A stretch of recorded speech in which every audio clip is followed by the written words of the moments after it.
Defending in fighting games kind of sucks. Like, I didn't spend $60 on a full-priced video game just to watch you do this corny-ass 8-year-long block string or 7-way mix-up. So that's kind of why I'm making this video, is I want to talk about defense and kind of give some tips and tricks on how you can improve defending in this game and some mindset changes on how you can better look at defensive situations, I guess. So unfortunately, I'm gonna have to stop memeing for a sec and say some philosophical shit or whatever niggas like Daigo say, I don't know. The first thing I want to talk about on defense, honestly, you cannot mentally defeat yourself or stress yourself out on defense. You know what I'm talking about? Like when Potemkin lands a Garuda impact or Giovanna lands a close slash and your heart sinks and panic ensues when you don't have burst, or you just get throw looped several times and your immediate thought is like, man, fuck this game and this brain dead moron, anyone can play this character. Or maybe it's just me that has those thoughts, I don't know. Sorry, sometimes we get toxic, okay? I'm sorry. But anyway, I really want you guys to think about this. I want to kind of help you change your mindset on something that helps me whenever I'm in a defensive situation, is you want to think of defense as less about you dealing with your opponent's mix-ups and pressure and more about you mixing up your opponent with your defensive options. So you want to think about it in a sense that your opponent has to deal with you and what you're going to do defensively. I think oftentimes we get into a rhythm of constantly doing the same defensive options and not really utilizing everything we have at our disposal. See, Guilty Gear is a game where characters have oppressive, stupid, obnoxious offense, but it's balanced by the fact that there's a lot of defensive options in the game. There's burst, there's yellow Roman cancel, there's faultless defense, there's backdash, there's mashing, which I know a lot of you feel me on that one. There's jumping, and I feel like even really strong players can fall into a trap where they just forget to FD because maybe they just prefer to backdash a lot. Or maybe you just prefer to mash out of pressure, but you never really try to fuzzy jump. Shit, maybe you don't even know what the fuck a fuzzy jump is. Maybe you're just not sure exactly when to burst against certain characters. Should I wait till I get hit by something big? Should I burst the moment I get knocked down? Should I be spending my meter on YRC? Is YRC even that good of an option? So this video is all about defense. I want to help you in terms of your mindset and in terms of practically what you can do to better defend in this game. So at this point in the game's lifetime, I know you guys know what the fuck a burst is, and I know that you guys probably know what YRC is, and I'm definitely going to cover those just because they're important. But I want to talk about defense where you don't have resources first and foremost, because that is the most stressful time in Strive, and it's gonna happen. No matter how good your meter management is, you are gonna be put in a situation where you just don't have any resources. And what should you do in those situations? How should you approach the situation? So the first thing I want to talk about is don't let the opponent get in your head. And when I say get in your head, I don't just mean being predictable. What I mean is sometimes when you get conditioned really hard, or you get read really hard, or maybe you get throw looped a bunch of times, sometimes this can drop your morale, especially if you're playing in a tournament or people are watching, and thoughts can creep into your head like, oh, is this guy disrespecting me? Does this guy think I'm bad? Am I an idiot? So what I'm trying to say is that your fear, your panic, your emotional state, all of these things have an impact on the decisions that you're gonna make, and sometimes players can smell that through the game. It's okay to make a wrong decision on defense. I know it's demoralizing to get pop busted for half your health, or get your backdash caught, or get counter hit by soul. It's super demoralizing and it sucks and you take a lot of damage. But if you're going to make a decision, just accept the fact that you guessed wrong. And Strive is a game where sometimes you get perfected, sometimes you just don't guess correctly on all the mix-ups, and that's okay. So what do we do? Is it just a complete guessing game? Not quite. So the thing that differentiates fighting games from a game like rock, paper, scissors, which is often compared to, you know, people will say, oh, it's a guess, I just have to guess. I mean, shit, even I'll say stuff like fighting against Milia or Eno is just a coin flip simulator. But in reality, the difference between flipping a coin or rock, paper, scissors is that in a game like rock, paper, scissors, rock, scissors, and paper all carry the same number of risk. It doesn't matter which one you select. If you lose, you lose. What makes fighting games different is that depending on the decisions that you choose, each decision carries a different amount of risk. How much health am I going to lose if I'm incorrect? Are they going to be able to break the wall if I'm incorrect? What resources will I lose if I'm incorrect? So all of these decisions allow you to predict what the person on offense is going to do. It just allows you to manage your risk a bit better. Sometimes in fighting games, something I learned a long time ago from my time playing Street Fighter 4 is the concept of take the throw. So sometimes you might just commit yourself to blocking no matter what. Like you're not even attempting to look for the throw.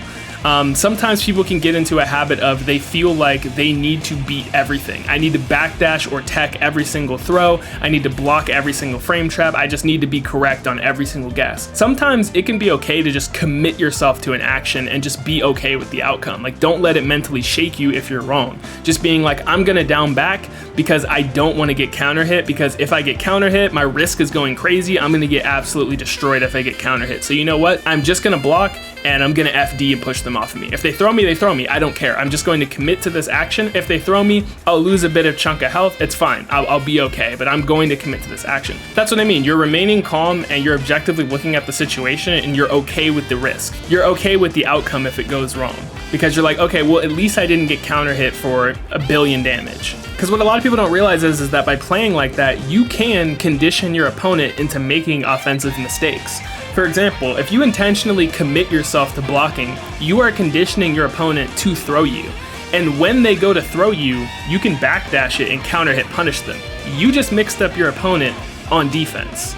And that's what I mean, is you have to change your mindset. Instead of, oh, I got knocked down, now I have to deal with this mix-up, I'm fucked. Instead, you want to think about ways in which you can make it difficult for the offender, make it so that they have to guess. Think about it as they are guessing what you're going to do.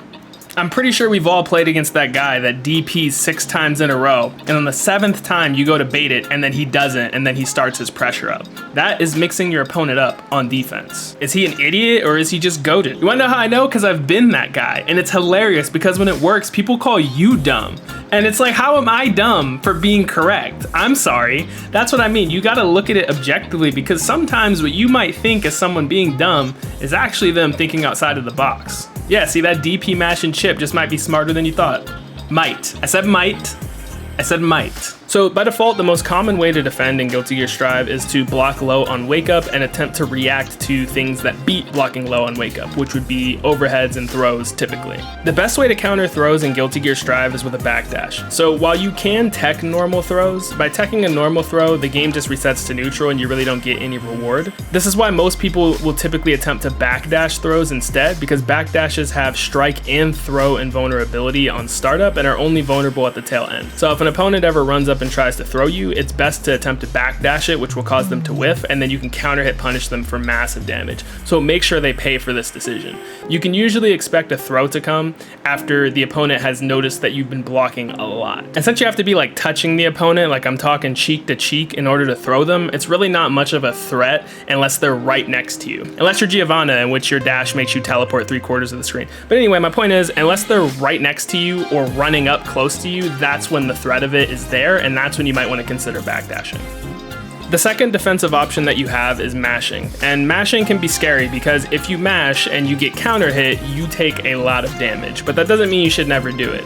So mashing is used as an interrupt. It's interrupting gaps in your opponent's pressure. And I'd say the most common times when people have gaps in their pressure is in 2 situations. Number 1, there are a lot of moves in Guilty Gear Strive that have plus frames. Plus frames mean if you block this move, I as the attacker get to take another turn. It's my turn. I recover faster after you block this move, such as Soul's Fafnir, Potemkin's Garuda Impact, Ino's Heavy Stroke the Big Tree, Giovanna's Drill Kick and Flip Kick, May's Heavy Dolphin, etc., etc. All these moves by design have something in common, and it's the fact that they have long startup or long wind-up times that are designed for you to be allowed to interrupt them. So again, defending in Guilty Gear is oftentimes about blocking and then trying to react to things. You have to react to them by interrupting them with a punch, or sometimes if they're really close to you, you can back throw them, since back throws are going to be your fastest option. And sometimes it might just be them dashing up and restarting their pressure again manually, like Nagoriyuki doing a forward dash and attempting to mash on you some more, increasing your risk gauge or trying to fish for a hit. Yes, it does carry the risk of you being counter hit if you're wrong, but again, if they committed to a special move like that and you see it, you can react by interrupting it if you're looking for it. And the third one I want to mention is up backing. So by tapping up back, you'd be surprised how many times they can get you out of pressure. And what makes it very good is the fact that because you're holding up back, you're also air blocking. So So what happens is that if they try to go for a throw or a command grab, you'll be able to jump out of it, as the startup frames for jumps are invulnerable to grabs, so you'll be able to jump out of grabs and come down with a punish. Now when you input a jump, jumps do have startup frames just like attacks, and you can be hit during this startup, and also because you're hitting up back, you're not blocking low. So there is a window where you could be hit out of your jump startup, or you could be hit low. The thing that jumping, mashing, and backdashing all have in common is that they can be fuzzy timed. So you may have heard the term fuzzy mash, or fuzzy jump, or fuzzy backdash. Don't you just love FGC lingo? Like the way everything just sounds like, no one questions like why things are called the things that they're called. Like I feel like motherfuckers just start calling shit meaties and fuzzies and shit, and niggas are just like, all right, bet. But yeah, it's essentially you just very quickly inputting one of these three options and then immediately going back to blocking.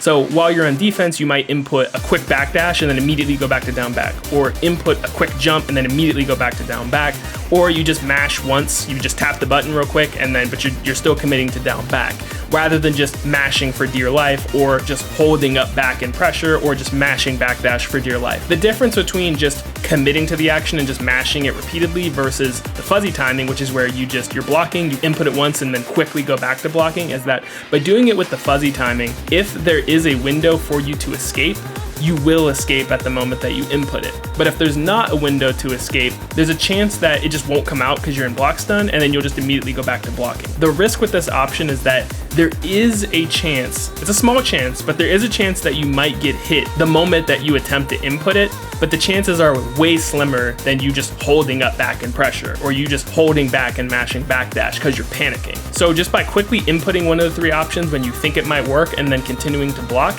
helps a lot, because a lot of times it will get you out of the situation, and sometimes it just nothing happens at all. It can be hard for them to catch you during that small window, because when you attempt to backdash, you can't block low, and when you attempt to jump, you also can't block low. Now you can block low while you're doing the fuzzy mash, but you do suscept yourself to being frame trapped. So definitely experiment with just a real quick fuzzy timing on all three of these options and mix them all in together. And fun fact, fuzzy mashing can actually be very effective against Eno players. Oftentimes you'll see Eno players do flight JS into flight JS. After you block the first flight JS, if you immediately down back, wait a little bit and do like a delayed crouch jab, a fuzzy jab, what will happen is that after you block the first flight JS, if the Eno player immediately does a 2K, well, you'll block it because you're blocking low, and your fuzzy mash won't come out because you're in block stun from the 2K.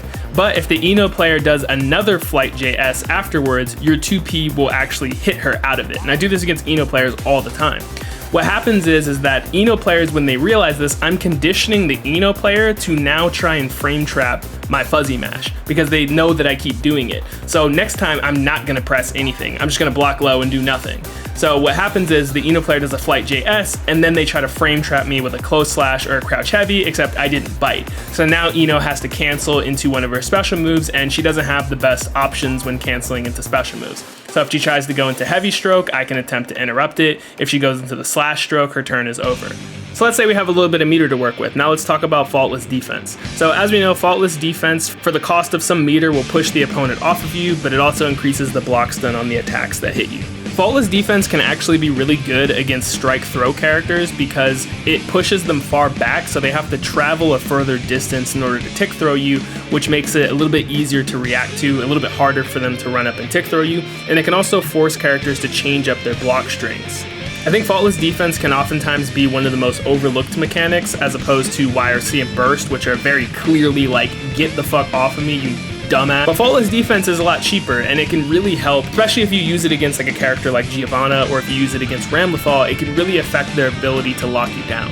A lot of people will try to mitigate this using dash momentum, so I guess this is more of a tip for the offender, but it's something you should know as the defender. Let's take, for example, Ramlethal. So if Ramlethal does a close slash into sword toss, if you FD her, it pushes her out really far and makes it hard for her to fill the gap in the explosion.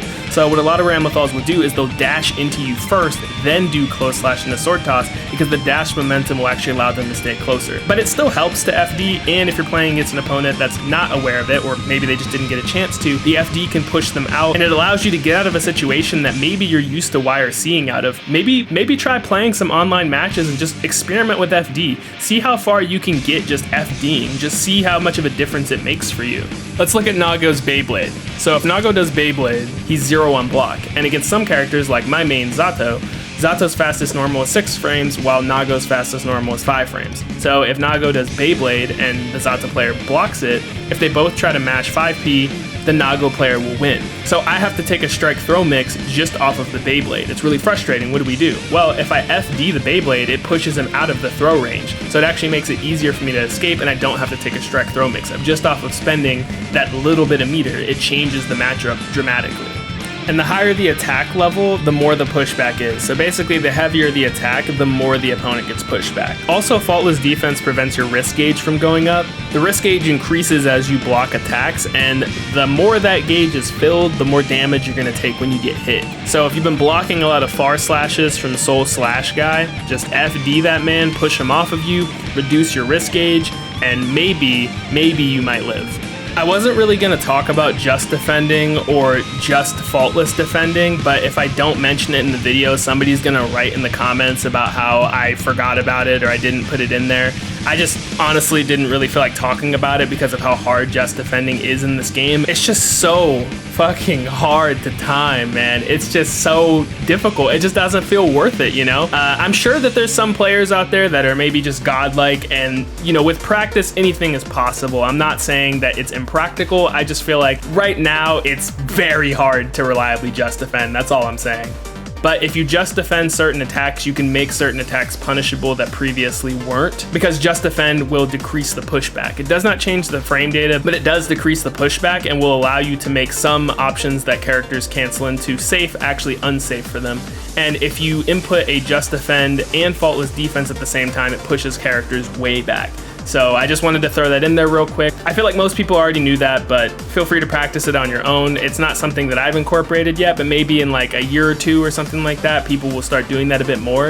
I feel like if it was pretty reasonable, we'd see a lot more people doing it, but who knows? So once we get a bar meter, we get some extra options. So I'm sure, as you already know, if you press Roman cancel while in block stun, you get a yellow Roman cancel, otherwise called YRC, blows the opponent off of you, giving you some plus frames. The thing with YRC is that it isn't always good, in my opinion. I wouldn't say it's bad, but I would say that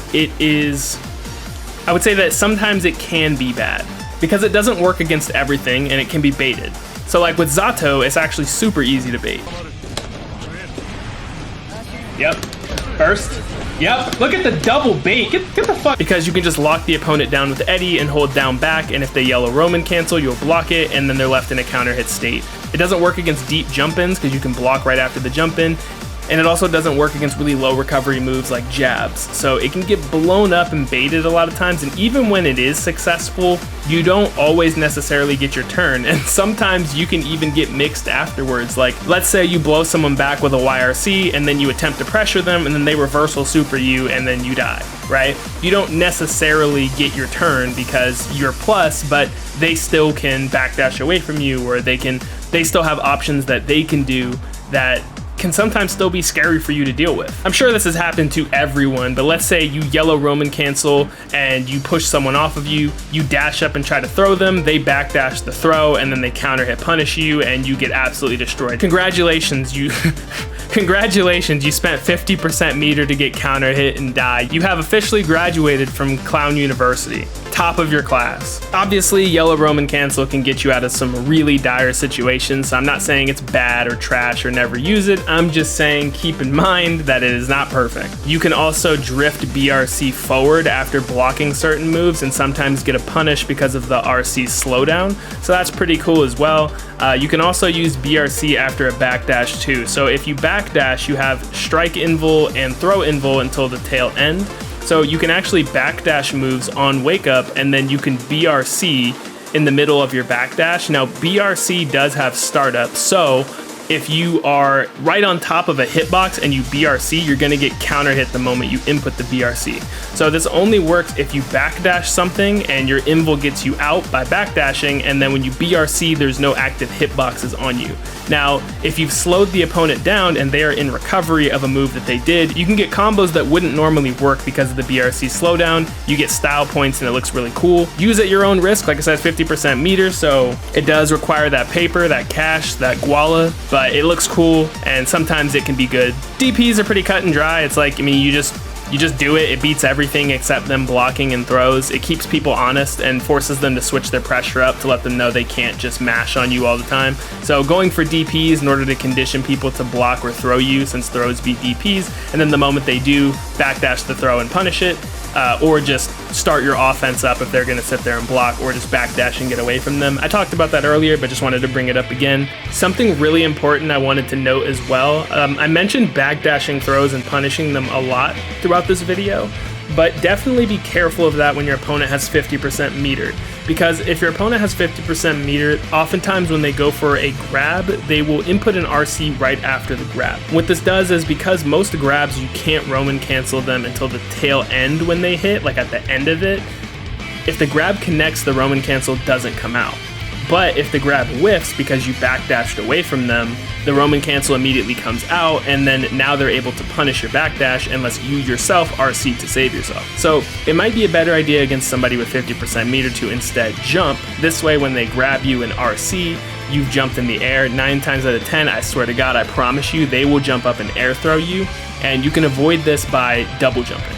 What makes Wake Up Supers actually really good is that they beat both the strike and the throw in the strike throw mix, which is very prevalent in Guilty Gear Strive. People love going for strike throw mix in this game because it's really strong. Instead of playing that guessing game, sometimes Wake Up Super is really good. It does a lot of damage and you don't have to guess. I mean, what are the chances that they're gonna block on your wake up? Most people want to run their offense, right? It's a very, very specific call out to call out a reversal super. Not everyone has this option, but if you do, definitely don't forget about it. There's some poor, starving, no reversal super having Zato mains out here, and here you are, privileged with a reversal super, and you ain't even using it. Crazy. Some supers can be thrown out of, such as Potemkin's, and some supers aren't invulnerable on wake up, so definitely keep that in mind too.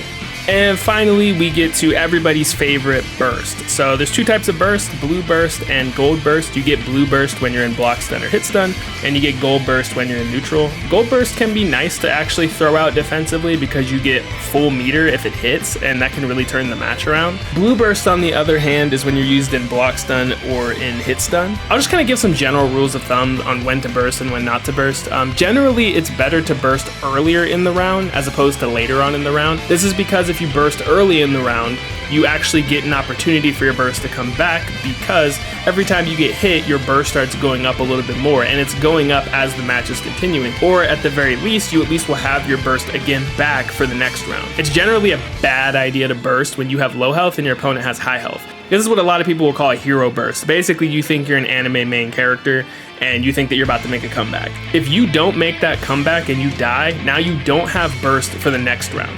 A lot of defense in Guilty Gear is actually just don't get put in that situation. Make sure that you have burst available by bursting earlier in the round, so that way you don't get fucked in later rounds when you don't have it. So against a character like Potemkin, I generally would recommend bursting when Potemkin actually knocks you down and gets in range for Pop Buster, because once Potemkin actually Pop Busters you, you can't burst it. So it's best to burst the situation where you have to guess if he's gonna Pop Buster you in order to eliminate the possibility in the first place. Don't get into the habit of waiting for a big counter hit combo, because sometimes against characters like Giovanna or Ino or Milia, characters who might be able to just throw you once, throw you twice, throw you 3 times, or in Milia's case, she knocks you down, disc Oki, hits you a couple times, knocks you down, disc Oki, she throws you. You never got hit by some big giant counter hit, but the little hits are adding up and adding up and adding up, and before you know it, you have 20% of your health bar left and you never bursted. Whereas if you just bursted her from the start, the match could have went a totally different direction. Also, as a general rule of thumb, you don't want to burst attacks that launch you into the air, because when you input burst, your character model moves upwards a little bit anyway. So if you get knocked up into the air and you burst, your character is going to fly really high into the air, and this will cause your burst to whiff, and then you'll get punished. Also, be careful about bursting close slashes, because almost every character's close slash in the game is jump cancelable, and people will jump cancel their close slash into a block in order to bait your burst, so be really careful about that. The safest times to burst are bursting special moves that have long recovery, because the only way the opponent's going to bait your burst is if they RC, and if they do RC, then you just gotta hold that shit. I don't know what to tell you. So like, for example, Ino in the middle of her heavy stroke, Kai in the middle of Foudra arc or baseball slide, Sol in the middle of bandit revolver. Again, moves that have long recovery, because if the opponent doesn't have 50% meter, there's no way for them to bait your burst if you burst at these spots. So to tie everything together, just remember that when the round starts, the reason that you were in the defensive situation in the first place is because you lost neutral. Maybe that might be something you have to work on, and we can talk about that in a future video if you guys would like a video on that. But in regards to defense, just remember that you were in the situation in the first place because you lost neutral. So if you lose neutral, just remember that you have burst available for an early burst to get them off of you. And now, you're gaining meter and your burst is coming back. Before your burst comes back, you should have meter for a yellow Roman cancel if you need it, or FD in order to push them off of you, and just kind of experiment with how FD changes people's pressure, because it may get you out of situations you might not need to YRC for. And just remember, you're gonna down back first, and you're gonna look at the opponent and see what it is that they're going for and try to react. And just remember that every action you take is conditioning your opponent to punish that action, so just be ready for it. If they're trying to reset their pressure by doing a move with really long startup that's plus on block, or dashing up in your face again, interrupt them with a jab. Oh, are they trying to frame trap your jab attempt? Don't press shit then. Oh, are they trying to throw you because you're not pressing shit? Backdash the throw and counter hit punish them. Try fuzzy jumping to see if you can get out of small gaps as well. Have you been DPing a lot? Well, maybe it's time to just not DP and maybe backdash their throw attempt when they attempt to beat it. Are they going for strike throw a lot on your wake up? Maybe try reversal super to blow through that. If you tie all these options together, and just remember that everything is just about mitigating risk and just accepting the outcome and just being okay with, I'm gonna commit to this action, and if it doesn't work out, that's okay, because I anticipated what will happen if it does. I'm not saying that you'll be perfect or that you'll never get hit. In fact, in Guilty Gear Strive, because it's so volatile, you'll have rounds where you just get completely obliterated and perfected.